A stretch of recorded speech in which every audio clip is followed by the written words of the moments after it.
American sensation Eric Butorac is back in Boston. He's entering his fourth season of World TeamTennis, third with the Lobsters, and ready to compete yet again as he tries to guide his team to the postseason. I think first off, the format, it lets fans get so involved. When you go to a World TeamTennis match, you get to watch singles, doubles, men, women. It's fast-paced, there's music playing. It's really interactive. I think it's the best way to come and watch tennis, especially for fans who haven't seen that much of it. World TeamTennis is super competitive. You get a lot of the best players in the world coming in for matches with teams. You develop rivalries. I mean, playing for the Lobsters, we have a lot of tough matches back and forth with the New York Sport Times, and it's great fun. Butorac was an All-American in both singles and doubles for 3 years in college. He also made the semifinals of the Australian Open in 2011. He hopes to use those great experiences to lead the Lobsters to excellence at the Ferncroft Country Club. The people in Boston, they love sports. They love all sports. They're into the Celtics, the Red Sox, and I think now that we've had a couple really good, successful World TeamTennis seasons, people are starting to take notice of the Lobsters too. Yeah, the vibe with the fans is really special. It's surprisingly not that distracting. Everyone always asks what it's like to have with extra noise, crazy colored court, playing lets. There's so many different, new and innovative rules.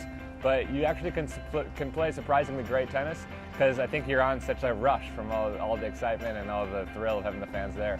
Yeah, I mean, there's been times where we've played a 2.5 hour long match that's come down to the very last point, and either team can win it on that very last point. So, I mean, that shows you how important every point you play, no matter how far you're down, you can always come back.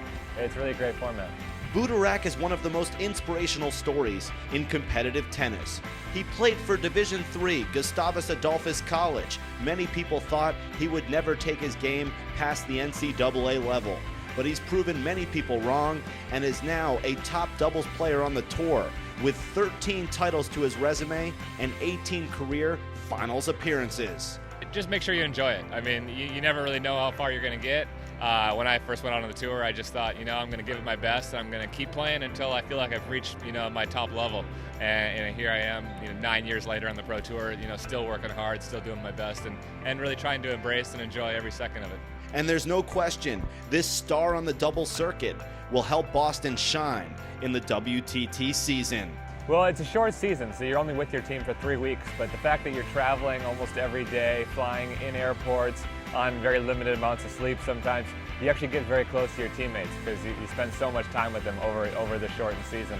The good thing we have going with the Lobsters is that we've had the same coach now for a number of years, and the core of the team has stayed primarily the same, so we've developed probably even a little stronger connection than some. I'd say Bud's one of the reasons I really first got started with the Boston Lobsters. He's been a friend of mine before, and now he's been primarily my coach, or the one who I communicate with even when I'm on the tour, not only just during the Lobsters season. But he's the one who really kind of put this team together and helps keep the chemistry together. Michael Gamble's been on the team even before me. I didn't know him before playing on the Lobsters, but we've since become very close friends and have got close playing doubles every year as well.